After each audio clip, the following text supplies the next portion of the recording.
జగన్నాథనాథం సదానందభాజం భవద్భవ్యభూతేశ్వరం భూతనాథం శివం శంకరం శంభుమీశానని.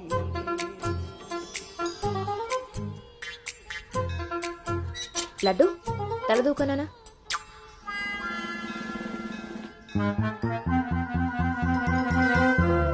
దువ్వెన్న చేతికిస్తే దేవారస వెధవలా ఎలాగ పైకి దూకుతున్నాడో చూసావా? ఇలాగే ఊరుకుంటే ముందు వెనక కూడా ఫంతులు ఇస్తాడు, మన కొంప మునుగుతుంది. శుభ్రంగా నూనె రాసి సైడ్ పాపిడి వెధవకి. ఆయన జుట్టలా దూకుంటే ఏంటండి? దువ్వే జుట్టు కట్టే బట్టను బట్టి ఎలా ఎదిగి ఏడుస్తాడో తెలుస్తుంది. ఆయన ఊళ్ళో వాళ్ళ పిల్లలందరూ మన లడ్డు లాగానే పెరుగుతున్నారా ఏంటి? ఊళ్ళో వాళ్ళ గొడవ మనకెందుకు? మన లడ్డు చండాలమైన నీ పిలుపు నాకొచ్చింది ఏమిటే? అయినా లడ్డు బూందీ అని పిలుపు ఏమిటే? వీడేమన్నా శనగ పిండితోటి సున్ని పిండితోటి చేయబడ్డా? మన కష్టార్జితం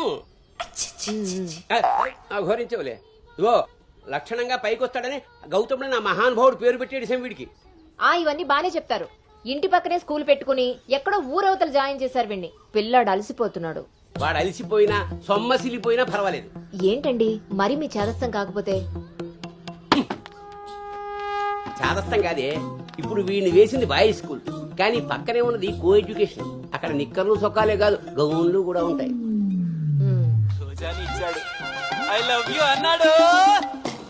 నా పెంపకం ప్రకారం వీడు పడ్డనుకో, కానీ ఏ గౌనన్నా వీడి వెనకాల పడిందనుకో చదువు సంకనాగిపోతుంది. ఏమిటండి వీడి వయసు ఏంటి? మీరు మాట్లాడేదేంటి అసలు? వయస్సు వీడిది. రే నీకొచ్చిన పాట ఒకటి పాడమ్మా.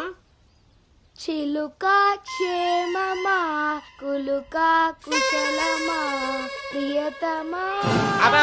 అబే, ఒక సినిమాకి షికారికి తీసుకెళ్లకుండా మొక్కలు కంచె వేసి పెంచినట్టు ఇంత కట్టుదిట్టంగా పెంచుతుంటే ఇప్పుడే వీడు చిలుక క్షేమమా అంటున్నాడు. వదిలేస్తే లక్సు పాప అంటాడు. ఈ జనరేషన్ పుట్టడమే రేసుగుర్రాలా పుడుతున్నారు. కళ్ళె వేయకపోతే కంచె దాటేస్తారు. 20వ సెంచరీలో వీడికి ఏదో ఉద్యోగం వస్తుంది. అసలు అప్పటి జనరేషన్ ఊహించుకుంటేనే భయం వేస్తుంది.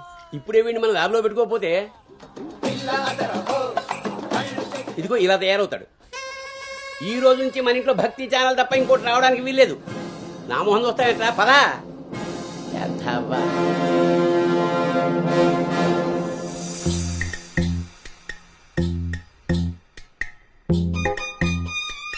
ఏమా టిఫిన్ చేసావా తల్లి?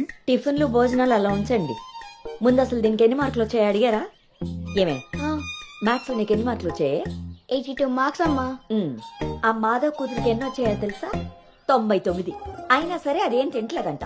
ఆ మార్కులతో కడుపు నిండిపోయింది అనుకుంటా. నీ మొహం. ఆ ఒక్క మార్కు ఎలా మిస్ అయ్యానా అని ఫీల్ అవుతుందంట. అది చదువు అంటే. బాబు గారంతో ఇలా తయారయ్యావు. అనుకొచ్చినవి కూడా డీసెంట్ మార్క్సే కదా. అయినా నంబర్స్ కాదు ఇంపార్టెంట్, నాలెడ్జ్. ఆ నాలెడ్జ్ కోసమే ట్యూషన్ ఏర్పాటు చేయమన్నాను. దాని సంగతి ఏం చేశారు? అదే రెడీ అయిందే, మంచి రోజు చూసి పంపించడమే. నువ్వు పదవే, టైం అయింది. ఎంతకీ అది ఆడపిల్లల ట్యూషనేగా? ఏమే నువ్వు సెలెక్ట్ చేసిన స్కూల్ లాగా ట్యూషన్స్ లో ఆడపిల్లల ట్యూషన్ మగపిల్లల ట్యూషన్ అని ఉండవు. ఇంకా ఆపండి. మగపిల్లలు ఉన్న ట్యూషన్ లో వేస్తే దీనికి తగ్గిన మార్కులు రావడం కాదు, దీనికి వచ్చిన లవ్ లెటర్లు మీరు నేను చదువుతూ కూర్చోవాలి. ఏం మాట్లాడుతున్నావే? చాలా ఆపండి. ఆ ట్యూషన్ సంగతి కూడా నేనే చూసుకుంటాను. నువ్వు గదిలోకి పదవే, పద.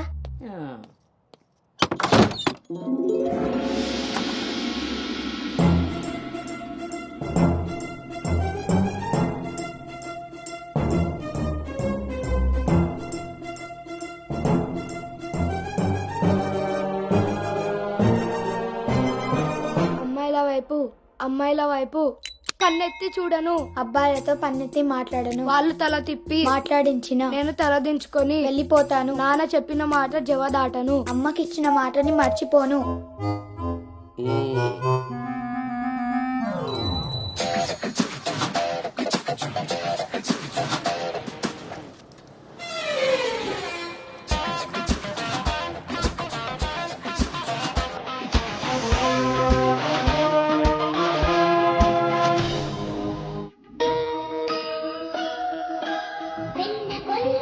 కృష్ణ.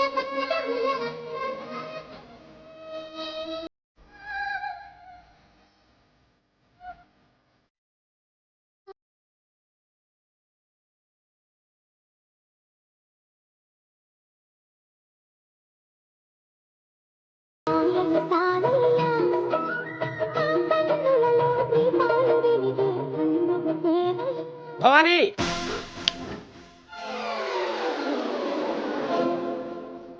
ఇప్పుడు ఏమైందండి?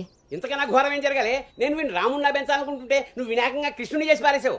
ఇద్దరు దేవుళ్లే కదండి. కాదు, ఇద్దరు ఒకేలా కనిపిస్తారు కానీ ఇద్దరు ఒకటి కాదు. రాముడికి ఒకే భార్య, ఒకే బాణం. అదే కృష్ణుడికి ఒక ఫ్లూటు, దాని నిండా టిం టిం టిం టిం టిం.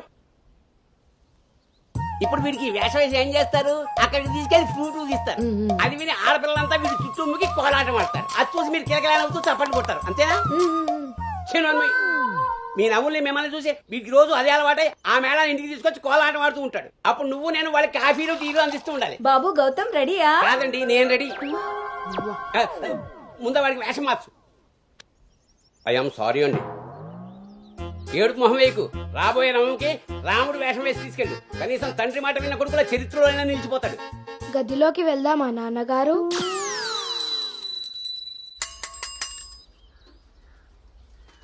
ఏ తీరుగా నన్ను అది రే ఇవాళ సుత్తి అదిరిపోయింది రే అన్నమ్మా బేగరా. రేయ్, ఎంత ధైర్యం ఉంటే ఆడపిల్ల కూర్చునే రిక్షాల్లో మగపిల్లని ఎక్కిస్తావరా? అన్న కొడుకమ్మా వెళ్తా దారిలో మా బామ్మర్ది ఇంటికాడ వదిలేద్దామని ఎక్కించుకున్నానమ్మా. ఎంత కొడుకైతే మాత్రం ఆడపిల్ల పక్కన కూర్చోబెడతావరా? చిన్న పిల్లలకి ఆడా మగ ఏంటమ్మా? నీ తెలివితేటలు నా దగ్గర వాడుకో. అవునమ్మా, అవి ఉన్న వాళ్ళ దగ్గరే వాడాలి. రేయ్ రాల్నోడా, నీ పళ్ళు రాలుకొడతాను. అసలు నువ్వు పోరా, నీ రిక్షా అవుతే ఏవద్దు. ఆ ఈ టైంలో వీడితో గొడవ అంటే అసలే దీని పరీక్ష టైం అవుతుంటే. దీని పరీక్ష పోయినా పర్వాలేదండి, ఈ యాదవ రిక్షా మాత్రం ఎక్కించను. రేపు పెళ్ళైనా మగాళ్ళతో చేస్తారా లేకపోతే నోర్మి, పో. నీ కాళ్ళు ఎరకొడతాను. రాయ్ పోరా ఇక్కడి నుంచి. సర్లే అండి, ఈ నెల జీతం ఉంది ముందు. ఇస్తారు. వెళ్ళమ్మా, చాలా మంది చూసాను ఇలాంటి. ఓరిని నీ నోరు పడా. అమ్మా, ఏంటి అలా చూస్తారు? టైం అయింది, దీన్ని వెళ్ళి దింపరండి. రేపు నుంచి ఇంకో రిక్షా మాట్లాడండి.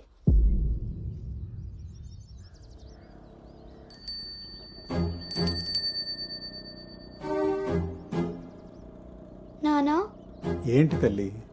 రేపటి నుంచి నాకు రిక్షాలో ఫ్రెండ్స్ కూడా లేరు కదా?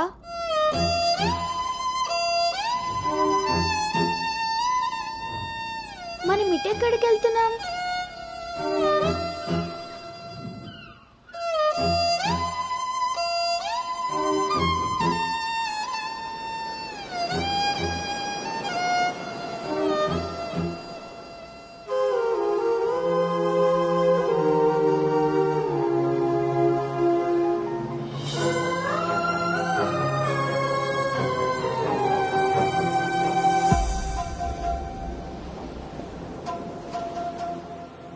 ఈ రోజు నుండి తనే నీ బెస్ట్ ఫ్రెండ్. బాధ అయినా సంతోషమైనా తనతోనే పంచుకో.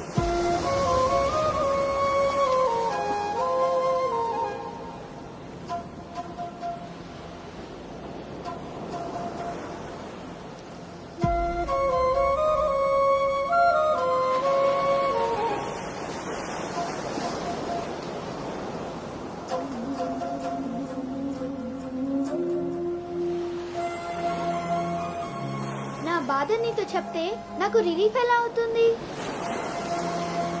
నా సంతోషాన్ని నీతో షేర్ చేసుకుంటే అది నీకెలా అర్థమవుతుంది? ఒకవేళ నాన్న చెప్పిందే నిజమైతే అది నాకెలా తెలుస్తుంది?